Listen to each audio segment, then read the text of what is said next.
Robbery with homicide po ang kaso. Nahuli po yung suspect kaninang madaling araw. Ano yan, Lola? Magpapatulong po sana ako. Ito kasi naisip. Ipiprenda ko ang pension card ko para may pandagdag tayo sa buro. Para maayos yung kaso mo at nang pauwi ka na.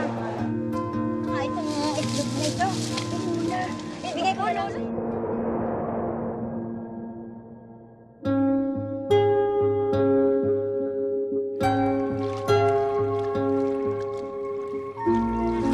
Ay, naku. Salamat ho. Salamat.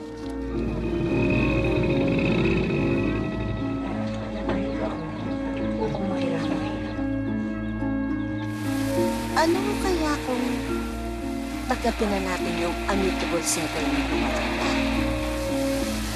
Gusto ko sana maayos naman ang buhay niya bago ako mamatay.